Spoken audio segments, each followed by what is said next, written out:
बिस्मिल्लाहिर्रहमानिर्रहीम। अस्सलाम वालेकुम नाज़रीन, आप यूट्यूब चैनल देख रहे हैं। मैं इमरान खान हूँ। साबिक़ वज़ीर-ए-आज़म पाकिस्तान और पाकिस्तान तहरीक इंसाफ के चेयरमैन इमरान खान साहब को कल जो उनकी ज़मानत की दरख्वास्त थी वो ख़ारिज कर दी गई। अदालत ने अदम पेशी पर इमरान खान की हिफाजती दरख्वास्त ज़मानत जो है उसको ख़ारिज कर दिया। और इमरान खान साहब के बारे में ये खबर आई थी कि उन्होंने ये प्लान कर लिया है कि वो अदालत जाएंगे, लेकिन उस बीच में जजेस उठ गए और फिर इमरान खान साहब की अदालत आने से पहले ही उनकी पता चला कि दरख्वास्त ज़मानत जो है वो ख़ारिज हो गई है। अब इसमें बहुत सारी चेमगोइयाँ हो रही हैं कि पूरा एक जाल बिछाया गया था इमरान खान साहब के लिए। उनकी जान को शदीद ख़तरा भी था और साथ ही साथ कुछ और प्लान भी थे कि उनको गिरफ़्तार किया जा सकता है। और ये पूरा एक नेटवर्क था जो काम कर रहा था कि जैसे ही इमरान खान साहब ज़मान पार्क से निकले वैसे ही वहाँ पे समाअत ख़त्म हो और बीच में कहीं पे कोई कार्रवाई की जाए और इमरान खान साहब को गायब किया जाए, क्योंकि सिक्योरिटी जो है वो साथ पुलिस की मौजूद रहनी थी, तो पुलिस इमरान खान साहब को लेकर कहीं गिरफ़्तार कर सकती है। अब क्योंकि इमरान खान साहब पाकिस्तान में वज़ीर-ए-आज़म रहे हैं और पाकिस्तान के अंदर लोग उनसे अब प्यार करते हैं और जो पाकिस्तानी हैं वो 76% तो शहबाज शरीफ के सर्वे के मुताबिक इमरान खान को वोट डालना चाहते हैं, तो मकबूलियत की वो अपनी मिराज पे है। तो इस वक्त जो इमरान खान साहब की मकबूलियत है वो इदारों के अंदर भी है, तो इमरान खान साहब को इन्फॉर्मेशन पहुंच जाती है, उन्हें पता चल जाता है जो भी सीक्रेट कार्रवाई हो रही होती है। तो इमरान खान साहब को आइडिया हो गया था कि उनको एक ऐसी कोशिश की जा सकती है कि उनको दोबारा से हमला हो सकता है, और दूसरा उनको अगवा करने की भी कोशिश की जा सकती है कि वहाँ से गायब करके गिरफ़्तार कर दिया जाए और उसके नताइज फिर पूरे पाकिस्तान को भुगतने पड़ने थे। हालात फिर आपको पता है कि किस नहज पे जाने थे और कौन सी चीज़ें फिर हमने विटनेस करनी थी।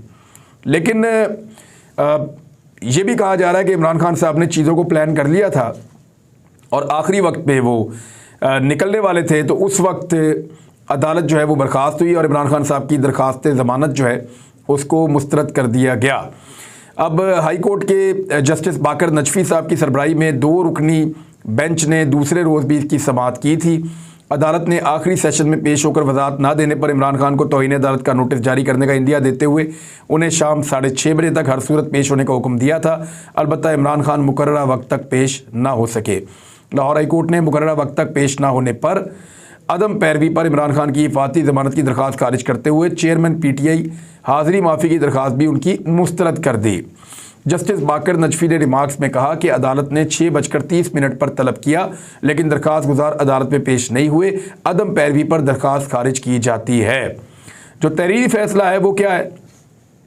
लाहौर हाई कोर्ट ने इमरान खान की हिफाजती ज़मानत की दरख्वास्त मुस्तरद होने को तहरीरी हुक्म जारी कर दिया है, जिसमें लिखा है कि जस्टिस अली बाकर नजफ़ी की सरबराही में 2 रुकनी बेंच ने तहरीरी हुक्म जारी किया। हुक्मनामे में लिखा गया है कि शाम 5 बजे केस की समाअत शुरू हुई तो दरख्वास्त गुजार के वकील ने इमरान खान को पेश करने की मोहलत मांगी, जिस पर कार्रवाई 6:30 बजे तक मुलतवी की गई। 6:30 बजे केस की समाअत शुरू हुई तो दरख्वास्त गुजार और ना ही उसके वकील अदालत में पेश हुए।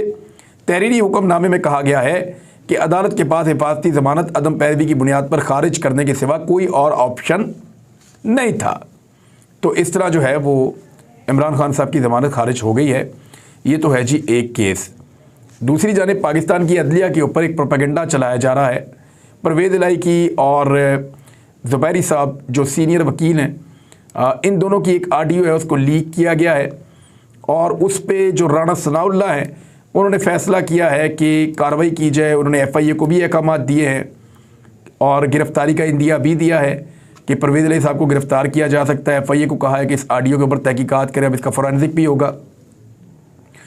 अब इस पे जो है वो परवेज़ इलाही साहब का मौक़िफ़ भी सामने आया। परवेज़ इलाही साहब क्या कह रहे हैं? परवेज़ इलाही साहब का ये कहना है कि इसमें परवेज़ इलाही साहब का और आबिद ज़ुबैरी साहब जो सीनियर लॉयर हैं और वकला रहनुमा हैं, उनका मौक़िफ़ सामने आ गया है। वज़ीर आला पंजाब और सदर सुप्रीम कोर्ट बार की जानिब से मुबैना ऑडियो लीक पर जो मौक़िफ़ सामने आया है उसमें परवेज़ इलाही ने इसे हुकूमत की इंतकामी कार्रवाई करार दिया है, जबकि आबिद ज़ुबैरी ने कहा है कि मेरी साख ख़राब करने के लिए एक ऐसी ऑडियो फैलाई गई है जिसको ऑडिट किया गया है या उसको बनाया गया है। परवेज़ इलाही ने कहा कि ऑडियो में कोई गलत बात नहीं की गई। मोहम्मद खान भट्टी के केस के लिए एक वकील के साथ गुफ्तगू को टेप करके गलत रंग दिया गया है। उन्होंने मज़ीद कहा कि मोहम्मद खान भट्टी 10 दिन से लापता है। इनकी अहलिया ने सुप्रीम कोर्ट में अपील की है, आखिर वो केस भी सामने आना है। अगर कोई फलां बंदा इंसाफ के लिए अपने वकील के ज़रिए अदालतों से रुजू करता है तो इसमें ये गुनाह साबित करना चाह रहे हैं। अब परवेज़ इलाही साहब का अपना एक मौक़िफ़ है, आबिद ज़ुबैरी साहब का अपना एक मौक़िफ़ है, राणा सनाउल्लाह उन्हें गिरफ़्तार करना चाहते हैं, लेकिन एक्चुअली पाकिस्तान में अदलिया के ख़िलाफ़ अब एक मुहिम चल रही है और बहुत ताकतवर तगड़े लोग ये मुहिम चला रहे हैं। मिसाल के तौर पे लाहौर हाई कोर्ट के चीफ जस्टिस साहब को मुबैना तौर पे दबाव में लेने की ऐसा लगता है कि कोशिश की जा रही है। बार बार उनके खिलाफ ट्रेंड्स चलाए जाते हैं, बार बार उनके खिलाफ जो है वो घटिया किस्म के ट्वीट्स किए जाते हैं और मरीम नवाज़ का मीडिया सेल ये कर रहा है। हत्ता कि दबाव बढ़ाने के लिए उनके जो दामाद हैं तो पाकिस्तान तहरीक इंसाफ का हिस्सा हैं, अली अफजल शाही, फैसलाबाद से इनका ताल्लुक़ है, इनके ऊपर भी एक मुकदमा बना दिया गया है। मैंने जब इसके ऊपर तहकीकात की है तो कुछ चीज़ें मैं आपके सामने लाता हूँ ताकि आपको इनका घिनौना चेहरा नज़र आए। अली अफजल शाही उन चंद मिनिस्टर्स में से एक है जिसने बड़ा शानदार काम किया है पंजाब के अंदर, ज़बरदस्त काम ये आदमी करता रहा है। अब क्योंकि ये दामाद हैं चीफ जस्टिस ऑफ पाकिस्तान के, तो इस बात का PMLN फ़ायदा उठा रही है। मैं इस बंदे के बारे में आपको ये बता देता हूँ कि अगर तो पैसा बनाना हो ना तो चीफ जस्टिस के दामाद को कभी भी सियासत में आने की ज़रूरत नहीं है, उसको वकालत करते रहने की ज़रूरत है। लेकिन अली अफजल शाही वकालत नहीं कर रहे, वो सियासत में आ गए हैं। तो पैसा बनाना है तो वो वहाँ वकालत में जाएं, वहाँ पे बहुत सारे ऑप्शंस हैं, अपने केसेस लगवाएं अदालतों के अंदर और केसेस जीते और करोड़ों रुपया बनाए रोज़ाना के हिसाब से। लेकिन वो ये नहीं कर रहे, वो यहाँ पे सियासत कर रहे हैं और उन्होंने मेरिट के साथ सियासत की है। उनके ऊपर जो केस बनाने की कोशिश की गई है वो भी बड़ा भोंडा केस बनाया गया है अली अफजल शाही पे। एक नौजवान सियासतदान है, बेहतर आदमी है और मैंने हर एक से इसकी तारीफ सुनी है। सब लोगों ने ये कहा है कि ये ईमानदार आदमी है, इसने कोई बेईमानी नहीं की है और ये ख़ानदानी आदमी है। अब एक हुआ ये है कि पहले गिरफ्तार किया गया क्योंकि करप्शन जो है वो चौधरी परवेज़ इलाही साहब वगैरह ने की है। मैं आपको क्लियरली कह रहा हूँ, चौधरी परवेज़ इलाही ने, मोनस इलाही साहब वगैरह ने, इनके ऊपर करप्शन के एलिगेशन सीरियसली हैं। और एक बंदा गिरफ्तार हुआ था, आपको याद होगा, फरहान। जब वो बंदा गिरफ्तार हुआ था तो उसने बहुत सारी बातें बता दी थी जो उसको उठाकर ले गए थे उनको, नामालूम अफराद को, ताकतवर लोगों को या एस्टेब्लिशमेंट के लोगों को। उसने बहुत सारी चीज़ें करप्शन के बारे में बता दी थी मोनस इलाही की। मोनस इलाही उसी बीच में पाकिस्तान छोड़ के पाकिस्तान से बाहर चले गए और वो अभी तक वापस नहीं आए। जब ये फरहान जो था उसने सारी चीज़ें बताई, उसके बाद आमिर रां को गिरफ्तार किया गया। इनका ताल्लुक भी मोनस इलाही के साथ है, ये भी एक वकील हैं और चंद दिन तक ये गायब रहे। किसी पुलिस ने भी कहा हमारे पास नहीं है, FIA ने कहा हमारे पास नहीं है, तो फिर ये भी कहीं एस्टेब्लिशमेंट के काबू में थे। फिर उसके बाद ये बाहर आते हैं। उसके बाद मोहम्मद खान भट्टी जो परवेज़ इलाही साहब के बहुत करीबी आदमी हैं, उन पे और परवेज़ इलाही साहब के ऊपर रेडें शुरू हो जाती हैं क्योंकि जिन लोगों ने इनको उठाया था उनके पास काफ़ी मवाद आ गया और बहुत सारी इन्फॉर्मेशन मिल गई है। मोनस इलाही अगर पाकिस्तान में होते और उनकी एस्टेब्लिशमेंट से डील ना होती तो वो 100% गिरफ्तार हो जाते। ये इन्फॉर्मेशन मैंने सारी इकट्ठी की, आपको बता रहा हूँ मैं कि जो करप्शन की कहानियाँ इस वक्त परवेज़ इलाही साहब और मोनस इलाही साहब से जुड़ी हुई हैं, उनके कुछ लिंक इस वक्त पाकिस्तान की एस्टेब्लिशमेंट के हाथ लग चुके हैं। तो उनके हाथ बिल्कुल साफ नहीं है। अब एस्टेब्लिशमेंट दबाव डाल रही थी कि इमरान खान का साथ छोड़ दो, अगर तुम इमरान खान का साथ छोड़ोगे तो ये केसेस नहीं खुलेंगे, लेकिन अगर इमरान खान साहब का साथ दोगे तो फिर इनका सामना करना पड़ेगा। परवेज़ इलाही साहब ने अपनी सियासत बचाना बेहतर समझा और इमरान खान साहब का साथ दिया। अब उसके बाद खमियाजा उनका ख़ानदान भुगत रहा है, बार बार उनकी इंक्वायरियाँ की जाती हैं। अब जब ये मोहम्मद खान भट्टी तक पहुँचे तो पता चला कि राणा इकबाल नामी कोई एक एक्सियन है, वो जो CNW एक महकमा है जो तामीरात वगैरह ये सारी चीज़ें करता है, डेवलपमेंट। CNW का एक महकमा है, वहाँ पे एक राणा इकबाल नाम का एक्सियन है मंडी बहाउद्दीन में। वो कोई पैसा देता था मोहम्मद खान भट्टी साहब को, जो क्योंकि ये उसको लगाते थे, उसकी ट्रांसफ़र पोस्टिंग को देखते थे, उसके बाकी मामलात को देखते थे और ठेके वेके ये सब, तो वो उसमें से पैसा जो है वो कमा कर देता था। इसको जब पकड़ा राणा इकबाल को, तो राणा इकबाल ने एक स्टेटमेंट दिया, उसी स्टेटमेंट को FIR में कन्वर्ट कर दिया गया।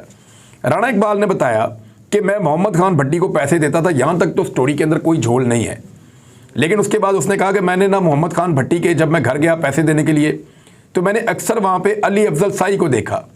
अब ये जो अली अफजल शाही है, इसका नाम किसी की ख्वाहिश के ऊपर डाला गया है।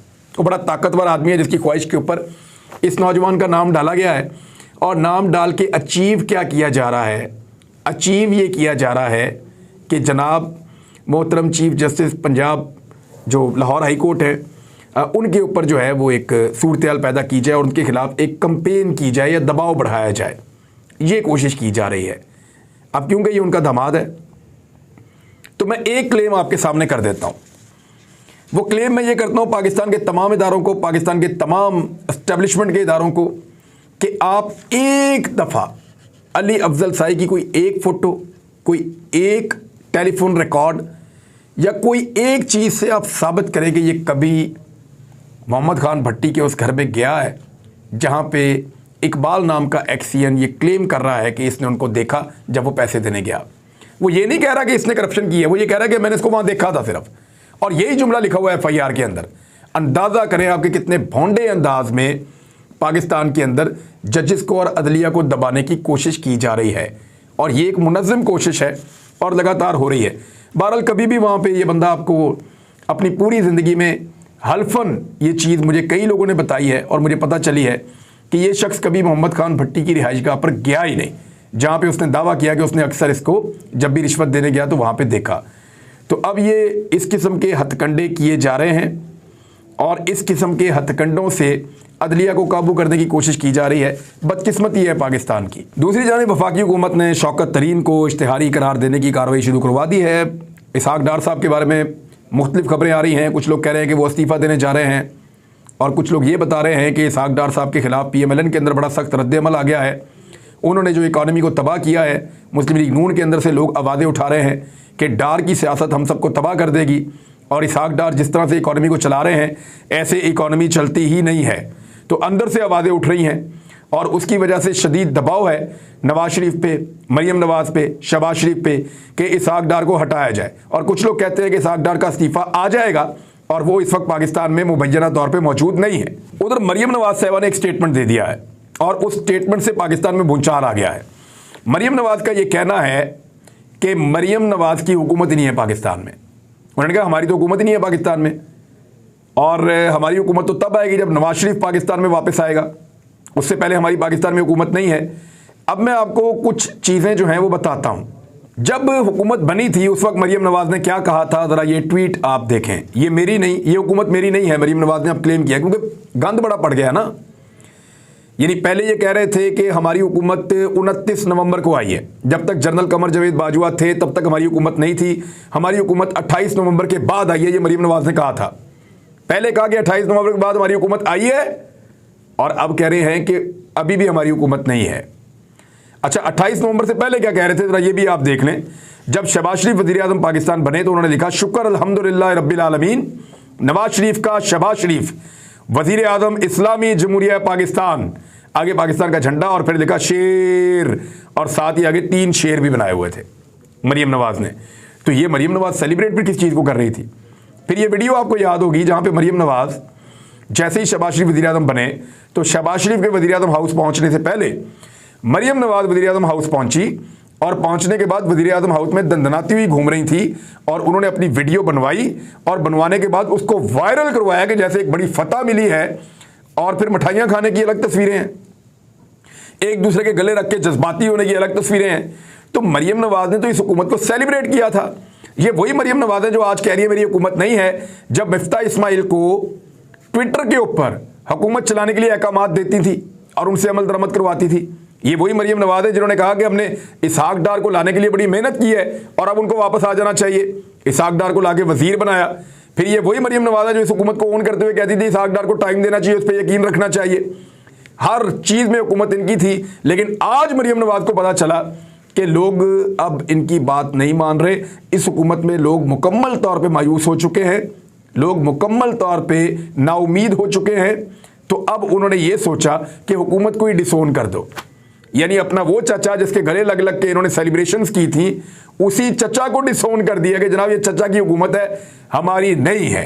हालांकि इससे पहले के ट्वीट, इससे पहले की वीडियोस, इससे पहले के बयानात, ये इस हुकूमत को बार बार ऑन करते रहे हैं। आज भाग रहे हैं और भागने की एक पुरानी रवायत है। इस खानदान ने हमेशा भाग कर दिखाया है और भागने की इनकी रवायत कोई इनसे सीखे। अगर किसी ने भागना सीखना है तो 2-4 चीज़ों में बड़े माहिर हैं। बूट पॉलिश करने के अंदर इनका कोई सानी नहीं है, मैदान छोड़ के भागने में इनका कोई सानी नहीं है। दूसरी जानिब नाज़रीन एक और बड़ी खबर है और वो ये है कि शेख रशीद अहमद अब रिहा हो गए हैं। शेख रशीद एक चलती फिरती मुसीबत पीडीएम की हुकूमत के लिए। शेख रशीद जो ज़्यादा लीथल होकर बाहर आ रहे हैं, शेख रशीद पे बहुत सख्तियां की गई, उनको बांधा गया, उनकी आंखें बांधी गई, उनको बार बार मुबैना तौर पे ये कहा गया कि आपने वही करना है जो हमने कहना है, आप इमरान खान का साथ छोड़ दें। लेकिन शेख रशीद डटा रहा, शेख रशीद ने हौसला नहीं हारा और बिलाखिर बहुत सारे मुकदमात होते रहे, जमानतें होती रही और बिलाखिर वो जमानत करवा के रिहा होकर वापस लोगों के हुजूम में लाल हवेली तक पहुंच गए हैं। तो अब शेख रशीद अहमद साहब को भी अब बर्दाश्त करना पड़ेगा। शेख रशीद अहमद बाहर आ गए हैं, ये एक नई मुसीबत इस हुकूमत के गले पड़ने जा रही है। अब तक के लिए इतना ही। अपना ख्याल रखिएगा, अपने चैनल का भी। अल्लाह हाफिज़।